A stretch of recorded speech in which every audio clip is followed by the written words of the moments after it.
So I'm going to talk about reinfection. And I think if you're involved in a big program, you're going to follow people for a long period of time, and there's a high rate of recidivism, and it's really not a topic that has been addressed in the medical literature very often. So I really want to talk about the incidence of reinfection, the risk factors for reinfection, the clinical outcomes, and then I want to finish talking a little bit about opportunities to monitor people to identify reinfection.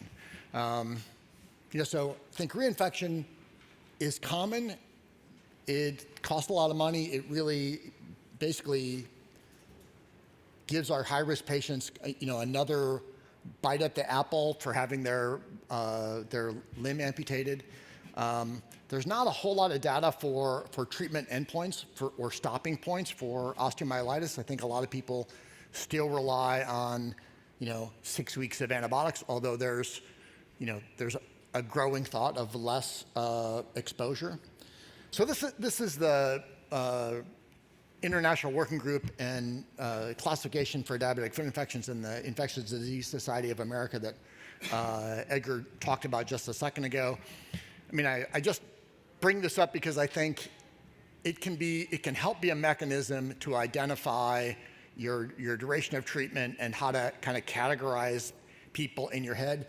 This is a living document. If you look at the data that Edgar presented from our publication in 2007, we didn't use the Sears criteria. We used like 6 or 7 criteria that were I think ill-defined but thought to be associated with more severe infections, like altered mental status, and other things like that. Then the next time we revised this, we added Sears as the criteria for a severe infection.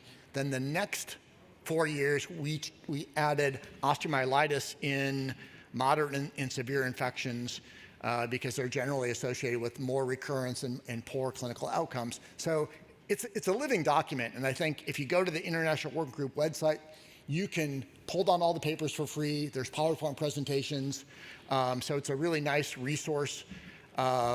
It's not, they aren't really easy documents to read. There's a lot of work that has gone into them, so you need a couple espressos if you're going to sit down and do that, but it really is designed to capture changes in the current literature.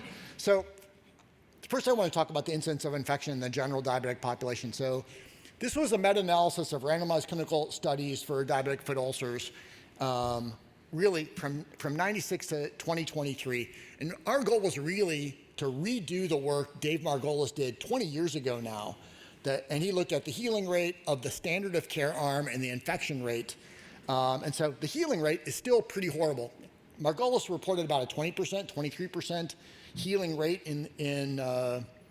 at the time when there was Dermagraft, Applegraft, and Regranix. Those were the RTCs. Now there's, I forget how many we have, 32 RTCs. The healing time was 50 days in the standard of care arm, and the infection rate was 17%. So, it's a high-risk population, so you would expect, especially deeper and more severe wounds, people who have had previous infection, that they would, and these are generally 12-week studies. So these aren't people we follow for 6 months or a year. It's 17% infection rate in 12 months. So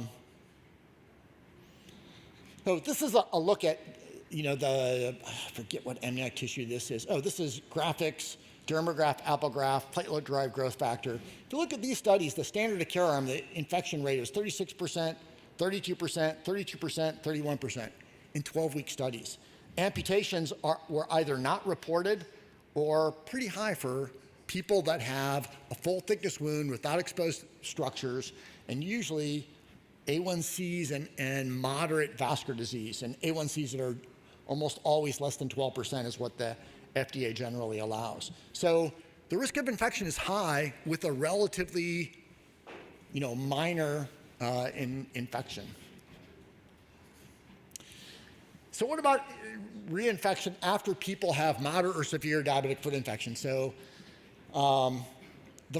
these are all prospective studies. So the first is the negative pressure wound therapy study that was published in The Lancet in 2005. So these were all large surgical wounds, and in 16 weeks, 9 to 16% of people in the treatment group developed an infection. They really did not differentiate or dichotomize if it's soft tissue or bone infection. And I think a lot of the RTCs don't have a specific guidelines or make you use the International Working Group infection classification, and so they can classify infection a bunch of different ways. So it's not often very informative because people are using different operational definitions. There's a randomized clinical study by Eric Senneville's group where they reported 30 to 35% of people had treatment failure. A study from Spain where they reported 14 to 25% of people in 12 weeks had treatment failure. This is a CID paper that we wrote that reported 19 to 21% of people had treatment failure. And then retrospective studies that kind of have a huge variability in the spectrum of disease. 10 to 14% in soft tissue and bone infections respectively, and 38 to 58% reinfection in a year. All of these are variable time periods. These are both year follow-ups. So, it's really, really common and concerning, or I can live with 10%. But I think a lot of these depend on how people operationalize the diagnosis of osteomyelitis and soft tissue infection at the beginning and how they define success. So these are the outcomes of reinfection. So people that have reinfection are less likely to heal. They have more foot-related hospitalizations. They have more all-cause related hospitalizations, and they're 9 times more likely to have an amputation. All that stuff makes sense, right? Infection is bad. You get another one, you're going in the hospital most of the time, and your outcomes are going to be poor. And the risk factors for reinfection are also, I think, make sense. Variables that identify people have peripheral vascular disease, and the variables that were significant were people that had a toe breaker index of less than 0.4, people had skin perfusion pressure measurements less than 40 millimeters of mercury, people who had wound failure that didn't heal their wound in more than 90 days, time to wound healing, and a history of MI. I don't know where that one came from. And you can see the rates of these in both groups. This is the survival analysis for a prospective cohort of people. So this was a post hoc analysis, actually, of our patients that we had in negative pressure wound therapy trials. So red is reinfection, and blue is wound healing, kind of overlaid. So you can see at about 100 days, all the reinfections have already happened. After that, there's no more reinfections, and it really corresponds to our wound healing, like the regression analysis showed. How about reinfection after moderate and severe infections, not osteomyelitis, people that have soft tissue and bone infections? Same thing, bad outcomes, the same things you'd expect. More surgeries, fewer wounds that heal, longer time to healing, more foot-related admissions, and people have longer hospitalizations. So, you get another bite at the apple. It's, more adverse events and serious adverse events are going to happen in this patient population. I couldn't find anything else in the literature except for maybe a paper that Edgar and I wrote in 2005 that really looked at reinfection rates, even though I think it's a very common event. When we looked at risk factors for reinfection for moderate and severe soft tissue infections, the only significant variable was the time to healing. So your wound fails to heal, it's a longer exposure time, you're more likely to have an infection. All the other variables that have commonly been related to poor outcomes, like people with chronic kidney disease or end-stage renal disease, wasn't a significant factor. People that had a history of osteomyelitis, not a factor. If they healed or not in the 1 year period, not a significant factor. We looked at a bunch of drugs, including steroids and statins, which in diabetic foot fracture healing came out as significant. None of those variables were significant in this, just if they took more than 90 days to heal. So I want to finish talking about monitoring for infection. So probably soon there'll be data to share from a clinical trial where we monitored people that have had osteomyelitis. They got a bone biopsy to prove they had osteomyelitis with positive histology or culture at baseline. They had a SPECT CT and an MRI, and then that was repeated at 6 or 8 weeks, depending on the timing. Some people were just late getting in, to look at the positive predictive value and really the diagnostic characteristics of those tests to decide if treatment was successful. So, right now it's, kind of arbitrary that, it's like you have 6 weeks, go with God. And if you had breast cancer or, other kinds of malignancy, you probably aren't going to be treated and then no more monitoring, no additional testing. It's very rare in the United States for people to get a repeat imaging study.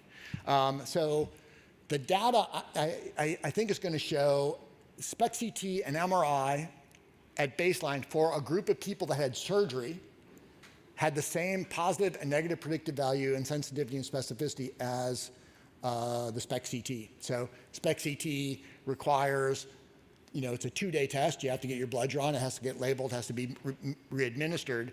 So my research partner in this was a nuclear medicine guy. So he's like, yes, everyone needs a nuclear medicine study, except it's easier for them to go and have, an MR.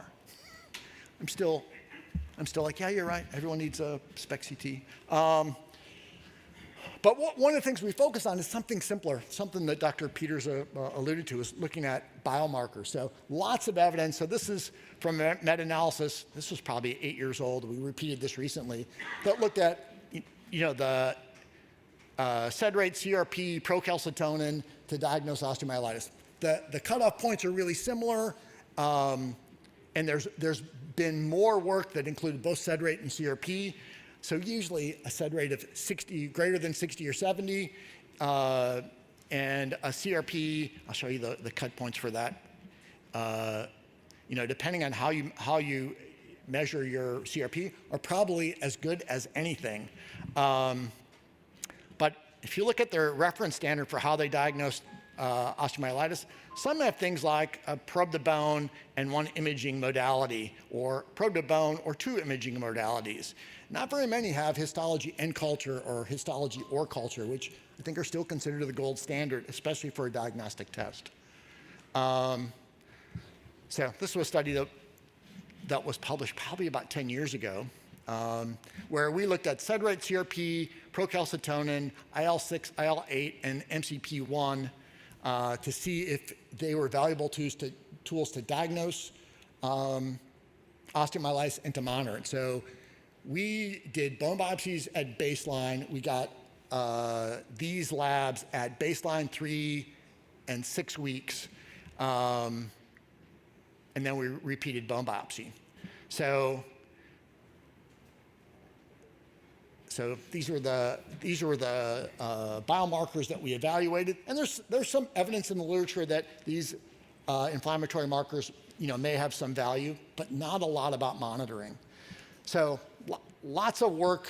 So this is what our patients look like. It was a small study. This was a small NIH pilot study. So 24 people that had osteomyelitis, 11 people that had no osteomyelitis. They were generally well perfused. Their skin perfusion pressure measurements were really excellent. They had really dense sensory neuropathy. The people with diabetic foot osteomyelitis, as you would suspect, had deeper wounds and more likely a positive probe to bone. I think my biggest issue with probe to bone is people dichotomize it. And it's like, if it goes deeper than a full thickness wound, they say probes to bone, when it may probe to tendon or capsule, and most people don't, you want things to be simple. Tell me if it probes deep or not, and I'm going to count that as probe to bone. So 9 patients had osteomyelitis during the follow-up period. 5 of these were patients who initially had soft tissue infections. So I think it goes to one of the reasons why you need to monitor people with chronic wounds. And because the risk of having osteomyelitis is good. 6 of those who developed osteomyelitis developed it prior to healing their index wound. So this is the table that Edgar showed, and I want to pull a few more pieces out. So we did a couple things in this table. We compared changes over time, and so within group comparisons with analysis of variance, and then between group over time. So if you look at these, CRP, SED rate, and procalcitonin were the things that were significant to diagnose osteomyelitis. These other ones weren't. Look, they're very, very similar numbers. If you look at this at 6 weeks, almost all of the people with osteomyelitis over time were pretty much normalized on average. So they had the same values as the people with no diabetic foot osteomyelitis by 6 weeks. But there were really, procalcitonin didn't pan out. And I got to tell you, procalcitonin in our institution was not easy to use. We actually had to send this to a reference lab. SED rate and CRP are cheap. They're easy to get on orders, and they were the best to look at this change over time and in people that had osteomyelitis versus soft tissue. So we did another thing. We looked at people at the end of their study, and these are their cut points. So the numbers are a little different than what I just showed you because these are the cut points. So really similar to diagnosed osteomyelitis otherwise compared to soft tissue infection. So 73 versus 38, 1.4 versus 0.73, IL-6 and IL-8, all of these were not significant. Even CRP, small sample size, right? But if we looked at people that had reinfection at 6 weeks, and we looked at their 6-week number, the people that had osteomyelitis, their cut point was 73, IL-6 it was 15, and those were both significant variables. The area under the curve isn't awesome. I mean, if area under the curve of 50% is the same as flipping a coin, 78 is okay. 63 is probably not what you want to hang your hat on. Then we looked at the change from baseline to 6 or 8 weeks that was associated with reinfection. IL-8 looked pretty doggone good. The area under the curve is 71. None of the area under the curve is awesome. I think if you use a rating scale for diagnostic tests, this is good. On a scale that's bad, fair, good, excellent, this is good. So they looked at a change of SED rate of 16.5, CRP a change of 74%, IL-6 and IL-8 50 and 29%. So really small number. Most of the work that has evaluated multiple biomarkers are kind of exploratory numbers. So the advantage of this is it's simple, it's cheap. It's a lot harder to schedule in my institution right now to get a SPECT CT. MRIs are a lot easier to get. And I think the dogma was if you cut someone's bone, their MR is going to light up for 6 or 8 or 12 weeks. No one knows because it's not scientific, it's dogma. And it turns out that's not true. People whose infection resolved, their MRI was not hot or didn't show bone marrow edema. We really thought SPECT CT was the answer because we didn't have to worry about having surgery. I think for many of these patients, reinfection is a common event. It's associated with a high rate of morbidity. I think monitoring changes with inflammatory markers needs a lot more information. My ID guys rely on CRP. I can't find a lot of evidence that supports that. Instead of SED rate, when I show them this, it contradicts their belief system. But I think we certainly need more evidence. We certainly don't repeat imaging studies or bone biopsies to say your infection is resolved, we don't have to treat you any longer. Someone will just, and I see this note in the chart all the time, just to be safe, I'm going to give you 90 more days of whatever. I don't think that's safe. I think that's, I guess I won't have this one. I think we need better evidence to be safe. So with that, I'll finish and thank you.